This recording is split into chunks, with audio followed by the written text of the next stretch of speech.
The air over the forward operating base carried the dry edge of high altitude, thin enough that every breath seemed to scrape the back of the throat. Late afternoon light fell across the jagged ridgelines beyond the perimeter fence, their outlines hard and unmoving against a pale sky. Heat radiated off the tarmac in slow, shimmering waves.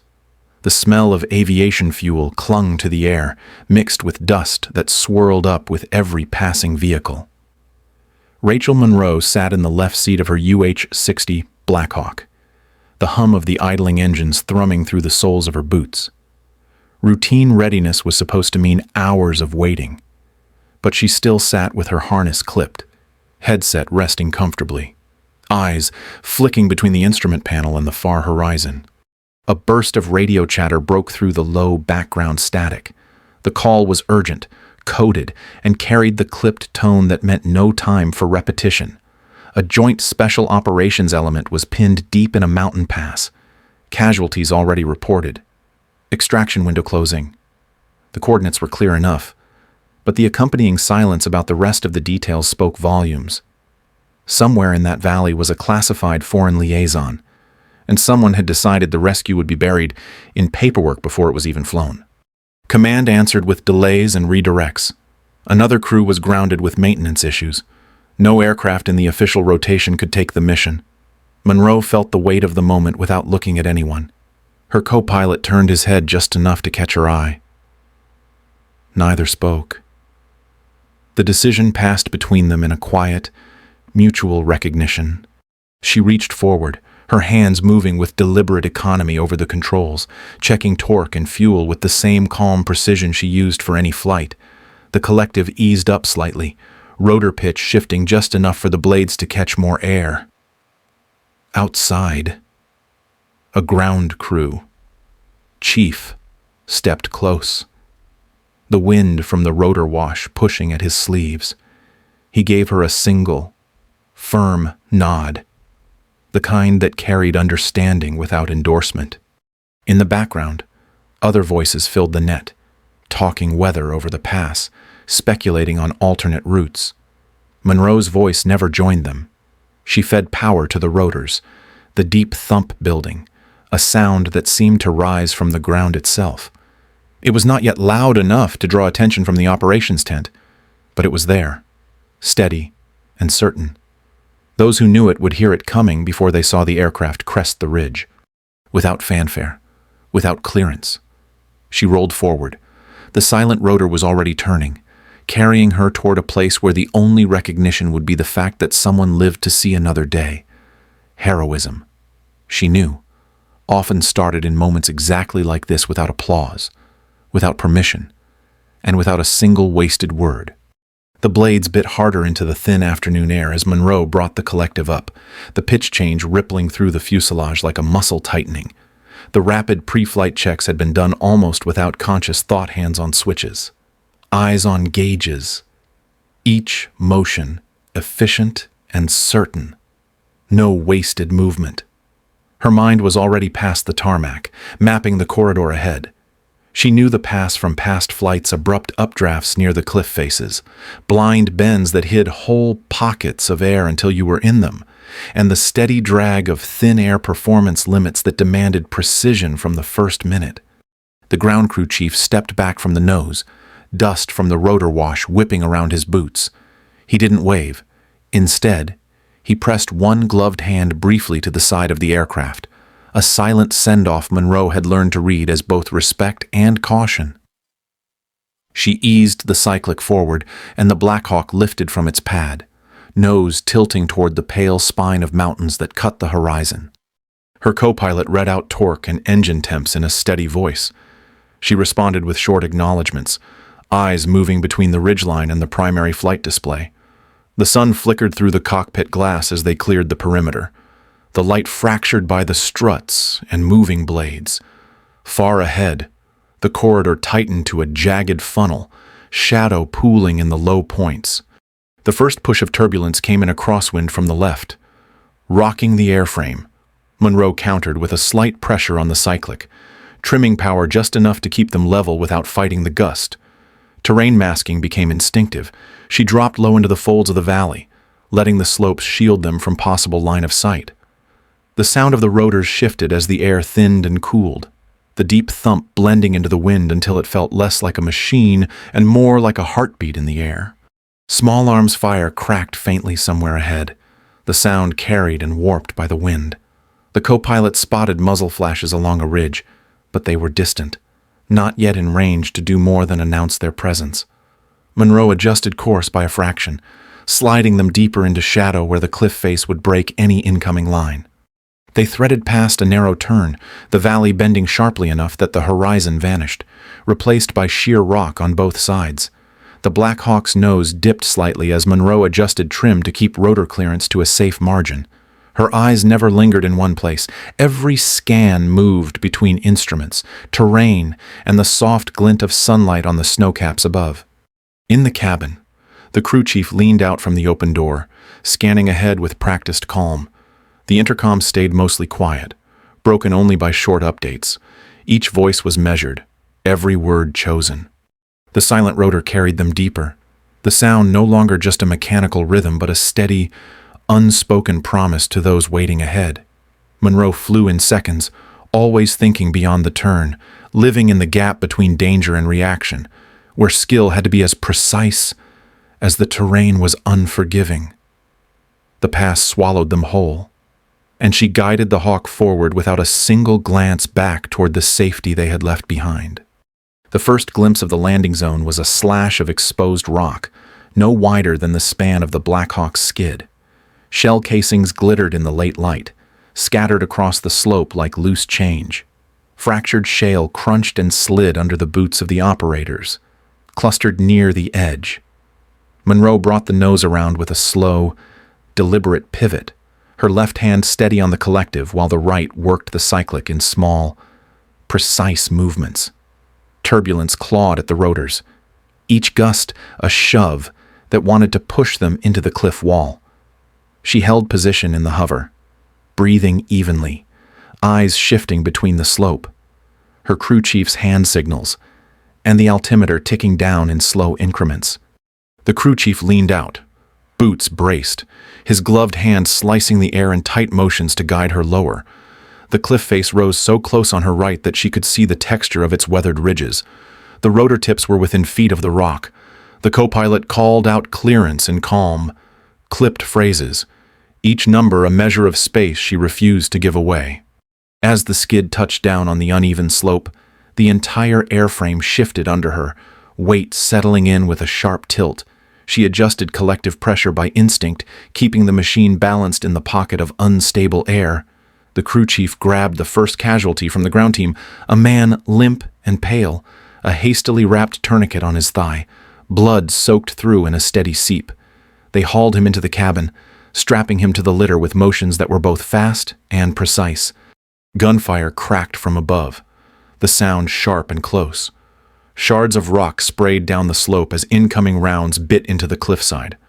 The crew chief slammed the cabin door, shouted over the intercom that they were ready, and Monroe fed power to the rotors. The Black Hawk lifted, the skid scraping free of the rock, the gusts immediately testing her control. She countered each shove, banking away from the wall, keeping their climb shallow to stay below enemy sightlines as long as possible. The airframe shuddered under the strain. Every muscle in her arms and shoulders worked to keep the cyclic movements precise. The gauges wavered as the thin air forced the engines to labor harder. She cleared the immediate ridge and swung the nose in a wide arc, circling back into the pass for the second insertion. Below her, the skid still bore a dark smear from the casualty's blood, a mark she knew would be scrubbed clean back at base, but one that, for now, was visible proof of a life pulled out from under fire. The silent rotor beat steadily overhead, its low rhythm carrying over the valley like a muted signal to those still waiting. Her eyes locked on the next insertion point, another shelf barely big enough to hold the machine. Enemy fire sparked intermittently from the far slope, distant but persistent. She adjusted their approach path to come in under the crest of a ridgeline, letting the mountain shadow cloak their movement. The co-pilot gave her fuel numbers. She acknowledged with a single word, already calculating how much she could burn holding a hover in the next run. The crew in the back rechecked straps and weapon mounts, the cabin filling with the metallic scent of blood and the oil tang of hot hydraulics. As the second sight came into view, Monroe steadied her breathing. The margin for error was still no more than a heartbeat. Saving them meant putting herself and the aircraft on that knife edge again. Physics would take no mercy, and neither would the wind. But she pushed the Hawk forward, trusting that skill, discipline, and willpower could hold it all together long enough to bring another soul home. The radio crackled with an update from the ground. 2 more wounded, 1 unable to walk, pinned down further up the pass in a section even tighter than the first sight. Monroe adjusted her mental map of the terrain. There would be no easy approach and no margin for drift. The co-pilot's voice came low and steady, reminding her about the fuel burn. She acknowledged but kept the nose pointed uphill, the Black Hawk pressing into the narrowing corridor. The approach was slower this time, every movement on the controls deliberate. The shelf they were aiming for was smaller than the first, a wedge of rock tilted just enough to complicate balance. Monroe flared gently, one skid finding contact while the other hovered over empty space. She kept constant pressure on the cyclic, micro-adjustments countering the wind that clawed at the fuselage.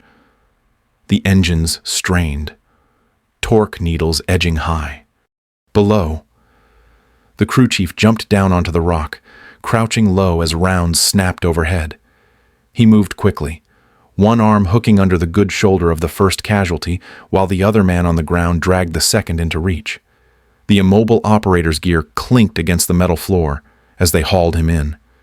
The second followed, face pale, gripping his rifle with a trembling hand. An RPG detonated somewhere close, the concussion rattling through the airframe. A harsh metallic ring followed, and Monroe felt the subtle shift in vibration that only came from damage to the tail rotor skin. The co-pilot's eyes flicked to hers. She gave a small nod, already calculating airworthiness. The damage wasn't yet critical, but it reduced her margin for error even further. The cabin filled with the sound of straps tightening and gear clattering as the crew secured the wounded. The blood on the skids darkened, fresh smears marking the cost of another run. Monroe caught a glimpse in the small rearview mirror, 2 men lying side by side in the cabin light, eyes closed, chests rising and falling. It was only a moment before she looked forward again, but it stayed with her. With the crew chief's hand signal clear, Monroe eased collective, lifting them clear of the rock. The tail swung slightly before she corrected, power flowing back into the climb. The pass opened a little ahead, but the route back to the first ridgeline was still under threat. She didn't look at the fuel gauge. The next decision was already made. Command's voice filled the headset, stripped of hesitation. Return to base. Fuel critical. Rotor damage. Monroe responded with a steady copy, her tone as calm as if she were reading a checklist, but her hands told another story. She kept the nose pointed into the mountains, the Black Hawk pressing back into the narrowing throat of the pass. Beside her, the co-pilot turned his head, the question unspoken. She didn't need to answer. One more man was still out there. The coordinates arrived in broken transmissions from the ground. The last operator was half-conscious, carried by a teammate whose breathing sounded ragged even over the radio. Enemy fire was closing from 2 angles. The wind in that section of the pass was notorious, curling down from the peaks in unpredictable bursts. The place barely offered enough rock to perch a bird on one skid. There would be no room to land properly. She angled the approach into the wind, eyes darting between the rocky outcrop ahead and the torque gauge creeping upward. Her left hand held the collective in a fine balance, not letting the skid drop too quickly, while her right made constant micro-adjustments to the cyclic. Each correction small and precise. The rock face rose hard and close on the right, the main rotor disc clearing by no more than a couple of feet. Every gust threatened to erase that margin. The crew chief braced in the open door, boots planted wide. His head was down, eyes fixed on the 2 figures below. The door gunner leaned into his weapon, sending bursts into the ridge above, where muzzle flashes blinked in and out of view. Rounds struck the rock near the shelf, spitting fragments across the skid. The first figure reached the aircraft, hauling the limp body with a controlled desperation that spoke of exhaustion held in check. The crew chief lunged forward, catching the weight of the unconscious man and dragging him inside. The operator's boots caught on the frame, and, for a second, the crew chief's grip slipped, his boots skidding on the metal deck before he steadied. The door gunner shifted fire, giving the second man a gap to climb in under his own power. His face was drawn, breath coming fast, but he never let go of his rifle. Monroe's eyes flicked between the instrument panel and the cliff face, aware of every vibration in the damaged tail rotor. The wind shear hit them hard from the left, shoving the nose toward the rock. She countered instantly, pulling the cyclic right, feeding in more power, feeling the strain ripple through the airframe. The ready signal came from the crew chief, one hand slicing through the air. She eased the collective up, the skid lifting clear of the rock with the tail swinging slightly before she corrected. The ridge loomed ahead, the torque needle deep in the yellow, the engines clawing at the thin air. The climb was slow, the nose nudging upward as the altimeter ticked higher. For a breathless moment, the ridge and rotor seemed destined to meet. Then the hawk cleared, the rock dropping away beneath them. Monroe leveled slightly, letting the airspeed build before banking toward the exit route. Her hands stayed light but firm on the controls. Every movement measured against the machine's limits. In the small rearview mirror, the cabin light caught the scene behind her. Both wounded men were strapped down, their faces pale against the dark gear, their eyes closed. The sight fixed itself in her mind, bright and still, a reminder that the blood on the skids was more than a mark. It was the price of this run, and all the others. The silent rotor was buried under the roar of the climb, but she could still feel it in her bones, a steady pulse beneath the noise. The reprimand waiting for her back at base was certain, but irrelevant. Service, in this moment, was not defined by the order she had ignored. It was measured in the two breathing bodies in the cabin, pulled back from the edge because she had chosen to fly the line between disobedience and duty, and hold it until it led them home. The low fuel alarm pulsed in a steady rhythm, its tone cutting through the headset. Monroe adjusted the trim, coaxing every bit of efficiency from the engines while keeping the hawk low in the valley floor. Staying below the ridgelines gave them cover from any radar lock. But it also meant flying through the unpredictable winds that curled along the rock walls. The smell of hot hydraulic fluid drifted in from the rear, mixing with the metallic tang of the cabin. The earlier damage to the tail rotor gave the airframe a subtle, uneven vibration, a reminder that the machine was holding together because she was willing it to. Her eyes stayed ahead, scanning for the cleanest air while catching glimpses of dust plumes far below. The co-pilot spotted them too, a technical bouncing along the narrow road, its movement purposeful, closing. The door gunner shifted, bracing against the harness, and sending short bursts down toward the pursuit. Tracer fire stitched the dirt near the vehicle, throwing up more dust but not slowing it entirely. No one wasted words. The crew communicated in small, sharp hand signals. The crew chief flashed a count of the wounded, then a flat palm for stable, followed by a two-finger point toward the rear door. Monroe glanced into the rearview mirror and saw them both casualties strapped down, their faces still, their chests lifting in slow rhythm under the harness. She let the image register, then returned her focus forward. The valley began to widen, the rock walls falling away into lower hills. With more space, she inched the collective up, gaining altitude gradually to clear the foothills ahead. The vibration grew sharper as speed increased, the damaged tail rotor fighting the load. Fuel gauge needles flickered near their lower limit. She kept her breathing even, each control movement deliberate, never overcorrecting. The gunner called out that the technical had dropped back, the road too rough to maintain pursuit.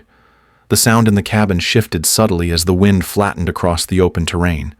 The silent rotor seemed to fade, not in sound but in awareness, replaced by the singular focus of making the last few miles without forcing the engines to flame out. The base perimeter finally came into sight, a thin line of fencing and low buildings against the fading light. Monroe held her line, keeping power just above the minimum needed to maintain their approach. As they crossed into friendly airspace, she allowed herself a final glance in the mirror, confirming that every person she had lifted from that valley was still alive. Survival, she knew, wasn't just about making it back. It was about keeping everyone breathing until the skids touched down. Monroe brought the Hawk in low over the perimeter, the approach steady and unhurried. The skids touched down with a controlled firmness, the nose aligned perfectly with the painted lines on the pad. Rotor wash fanned out across the tarmac, sending a stack of papers skittering from a nearby crate and into the air. The engines wound down slowly, the deep thump of the silent rotor fading into a low mechanical hum before it, too, began to fade. The rear doors swung open before the blades had fully slowed.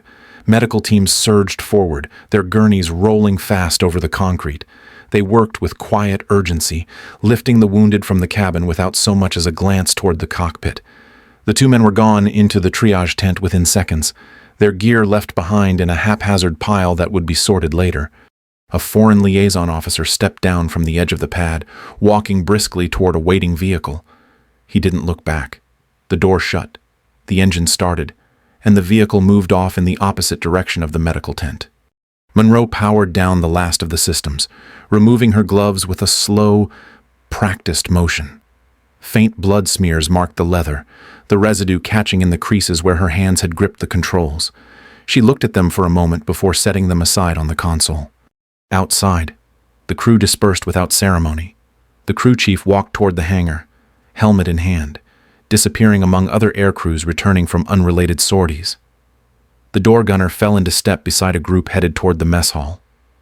Around the pad, other aircraft cycled their engines, rotors spooling up for missions that had nothing to do with the valley they had just left. In the operations room, a clerk sat behind the desk, typing steadily. Without looking up, he entered a new line into the day's log: air evac, routine, no coordinates, no mention of fire, fuel, or the narrow rock shelves, no names attached. The keystrokes were impersonal, the act as mechanical as the hum of the base generator. By the time Monroe walked across the tarmac, the blood on the skids had already begun to dry into faint, irregular lines. It would be scrubbed away in the next maintenance cycle, gone before anyone outside the crew could notice. She glanced at it once, committing the sight to memory, then kept walking. Some victories were meant to be paraded in front of cameras, names pinned to medals and records. Others, she knew, would never be spoken of beyond the handful of people who had been there.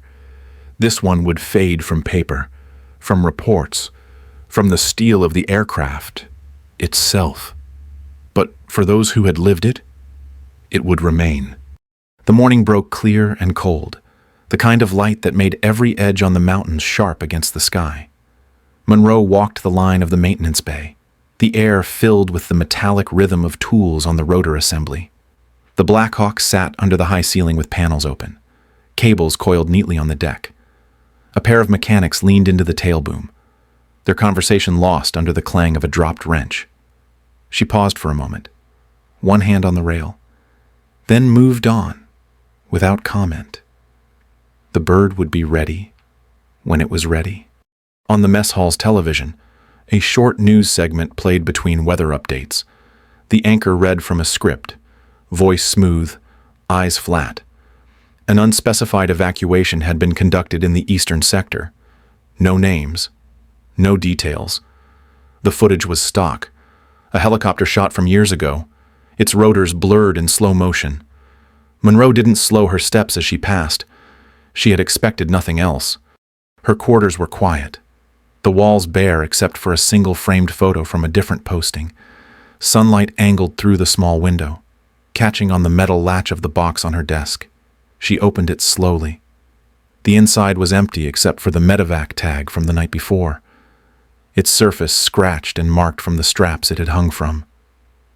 She lifted it into her palm, feeling the slight weight, the coolness of the metal. It was the only physical proof of what had happened in that valley. And it would stay here, unseen. She turned it over once, then set it back inside, closing the lid with the same care she used when shutting down a cockpit switch. The sound was soft, final, and familiar. Outside, somewhere beyond the base fence, a bird of a different unit spun up, its rotor beginning the slow build to full speed. The silent rotor existed in that sound, a promise without words. The knock on the door came minutes later. 2 quick raps. A voice from the hallway carried the next call. Different sector, different coordinates, different set of unknowns. Monroe stood, the movement fluid and unhurried.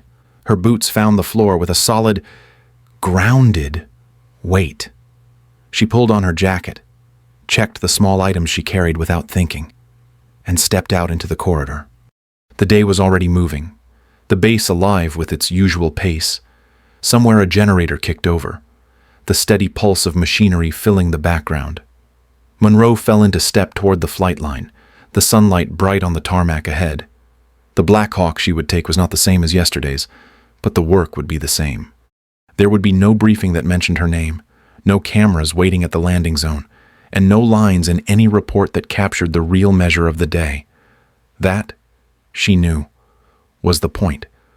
The truest service was the kind that left no signature, only the readiness to answer the next call, wherever it led.